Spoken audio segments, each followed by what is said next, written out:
Aujourd'hui, on va parler de l'une des plus grandes remontadas qui existait dans le monde du tennis de table. Et non, malheureusement, ça va pas être celle de Jules Rolland face à Nigel Stoyanov à Lagos. Mais petite pensée quand même, parce que revenir de 9-1 à la belle et gagner le match, c'est légendaire. Aujourd'hui, on va plutôt se concentrer sur les quarts de finale de la Coupe du Monde de tennis de table en 2017. Juste avant ça, je vous préviens, je vais me donner à fond sur cette chaîne YouTube sur les prochaines semaines, donc n'hésitez pas à mettre un pouce bleu et à vous abonner, ça récompensera mon travail. Merci beaucoup et bon visionnage. Nous sommes le samedi 21 octobre 2017, lors de la deuxième journée de la Coupe du Monde de tennis de table à Liège, en Belgique. L'événement a lieu au Country Hall Liège, salle pouvant accueillir près de 5500 personnes. Vous vous en doutez, nous sommes en Europe, Timo Boll est le chouchou des spectateurs, et c'est donc lui qu'on espère voir gagner. À cette époque, Timo Boll était numéro 5 mondial, bien implanté dans le top 10 depuis plus de 15 ans. Lin Gaoyuan, quant à lui, siégeait à la 9e place mondiale. Sauf qu'il faut le préciser, Lin Gaoyuan avait 22 ans alors que Timo en avait 36. L'expérience et la sagesse d'un côté, et de l'autre, l'envie et le rêve de devenir l'un des plus grands acteurs du tennis de table chinois. Pour ce qui est des Coupes du Monde, Timo Boll n'en est pas à son premier essai. Il est déjà champion en 2002, 2005 et vice-champion en 2008, 2012 et 2017. Ancien numéro 1 mondial, légende avant l'heure et palmarès florissant, il n'a rien à prouver à personne. Mais de l'autre, on a un adversaire tout aussi coriace. 2017, c'est l'année de Lin Gaoyuan.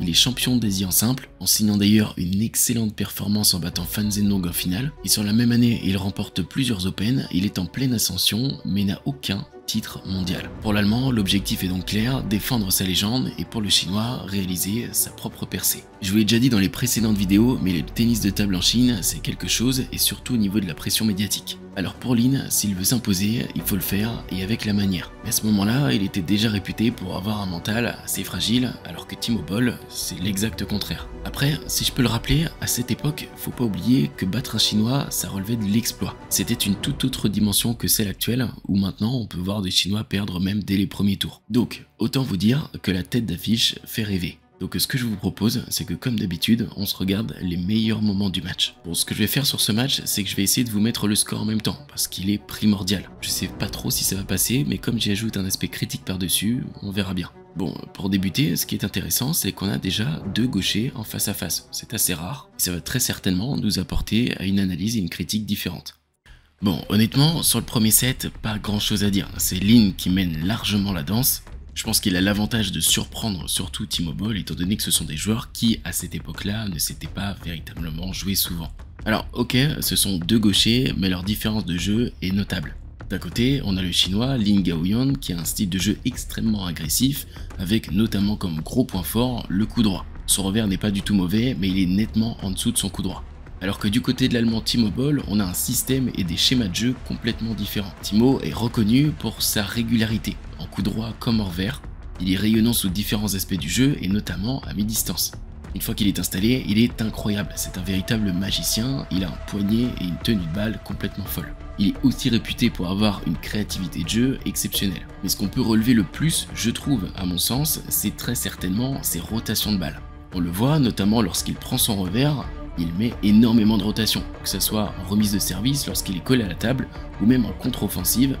Et lorsqu'il s'installe à mi-distance, je vous l'ai déjà dit, c'est l'un de ses plus grands points forts, on peut le voir, il met beaucoup d'effets latérales et c'est carrément visible. Au niveau du coup droit, c'est exactement pareil, dès qu'il est installé en mi-distance, c'est rayonnant. Et ses premières balles en coup droit sont extrêmement accrochées, on peut le voir sur certaines balles, il va descendre le bras quasiment jusqu'au sol. Mais Timo Boll, c'est aussi l'exemple d'excellence, que ce soit en contrôle de balle, en bloc ou alors en placement. Je sais même pas pourquoi je vous dis toutes ces infos alors que je pourrais tout simplement vous dire qu'il est complet. En tout cas, c'est un jeu extrêmement agréable à regarder et surtout lorsqu'on a un Lin Gaoyuan hyper agressif. Bon, si on reprend le fil du match, Timo Boll était mené 2-7-0 et a bien failli passer au troisième aussi. On peut le voir, mis à part la première manche, tout est accroché. Bon, au niveau du système de jeu auquel on assiste aujourd'hui, on peut voir que Lin Gaoyuan, dès qu'il prend son coup droit, très majoritairement, c'est point. Et à contrario, pour Timo Boll, ça va plutôt être du côté du revers. La rotation et les placements de balles sont tels que Lin n'arrive jamais à les gérer. Pour cette quatrième manche, c'est Lin qui va prendre l'avantage sur une balle légèrement avantageuse.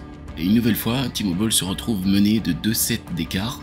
Et il doit désormais, s'il veut aller en demi-finale de la Coupe du Monde, faire parler de son expérience et de son talent. Sur cette rencontre, on est également en face de deux très bons serveurs. Il varie bien et arrive à trouver le service qui va déranger au bon moment. Ce qui fait que sur pas mal d'échanges, on va avoir soit une balle facile, soit une faute directe, peut-être par des erreurs de jugement. Alors lorsqu'on est en face de deux joueurs qui ont un profil comme ça, en général les échanges ne sont pas très longs. Sauf qu'ici, quand ça part, eh bien écoutez, c'est assez spectaculaire. Et cette 5e manche est une nouvelle fois très serrée, on est à 8 partout, et Timo Boll n'a pas le droit à l'erreur s'il veut espérer remonter. Et à contrario, c'est à Lin Gaoyuan de serrer le jeu et de se procurer les bonnes balles pour terminer le match. Et ici, j'ai plutôt l'impression de le voir seulement en bloc, dans l'attente de la faute de l'adversaire. Vous me direz si je me trompe, mais en tout cas, c'est mon impression. Et Timo Boll en a profité pour marquer cette manche et poursuivre son ambition d'aller jusqu'en demi-finale. Bon là on a un point assez spectaculaire, je vous l'avais dit, Timo Boll à mi-distance il est assez incroyable, mais sur ce coup Lin Gaoyuan a réussi à prendre son coup droit d'une belle manière. Et là on le voit bien, les deux joueurs arrivent mieux à lire les services de l'un et de l'autre et commencent à se neutraliser. On voit de plus en plus de jeux courts et le premier qui fait l'erreur, eh bien écoutez, c'est fatal. Et en regardant ce match, j'ai le ressenti que sur cette 6e manche, c'est Lin Gaoyuan qui subit un peu plus la pression psychologique instaurée par Timo Boll. Il ne fait plus grand chose et essaye de se lancer dans des rallyes en revers alors qu'il n'est pas forcément dominant. Une nouvelle fois, cette manche ira aux avantages et finira par sourire à Timo Boll. Lin essaye de reprendre les initiatives à son compte, mais malheureusement, c'est trop tard. Et vous vous souvenez, quand je vous avais dit que Timo Boll, une fois qu'il était installé à mi-distance, était absolument incroyable, il arrivait à varier ses coups en mettant beaucoup de rotation, notamment beaucoup de side spin, et bien c'est l'exemple parfait puisque sur ce point, il va s'offrir une balle de belle, qu'il gagnera notamment sur un très beau revers au-dessus du plateau. Bon, c'est exactement pour cette dernière manche que j'ai voulu réaliser cette vidéo. En face de nous, on a deux joueurs exceptionnels du top 10 mondial qui se disputent une place en demi-finale ou alors même une médaille mondiale. La tension est à son paroxysme et les deux doivent batailler pour pouvoir gagner cette manche finale. Et même si au début on pourrait se dire que c'est serré, finalement ça ne sera que de courte durée. 2-2, 4-3, et puis après, c'est Lin qui prend le large.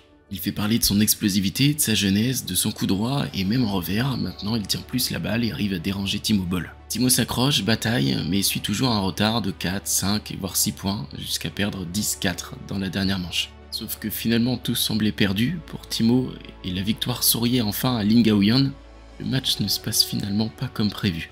Et même le commentateur Adam Bobrow n'y croit plus vraiment. Timo gratte quelques points, que ce soit sur ses services, ses remises de service ou alors ses premières balles avec énormément de rotation.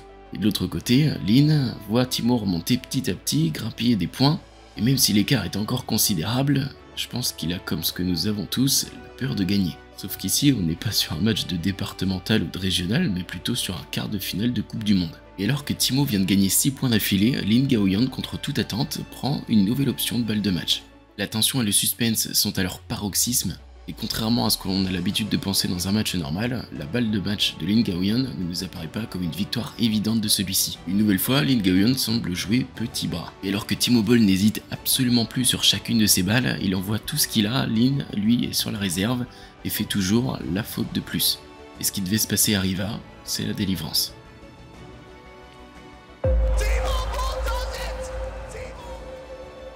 Cette victoire particulière renforcera la presse chinoise à insister sur le fait que Lin a un mental fragile. Un nouvel échec après avoir pourtant mené 10-4. Et je préfère être honnête avec vous, je pense que ce match a eu un énorme impact sur sa carrière. Quant à Timo, c'était bien évidemment un match fou selon lui et pour la presse allemande, eh bien ça a mis encore plus en avant son leadership et son expérience. Voilà, c'est tout pour moi, en tout cas j'espère que cette vidéo vous aura plu, n'hésitez pas à me faire vos retours dans les commentaires, je me ferai un plaisir d'y répondre, et puis je vous dis à la prochaine.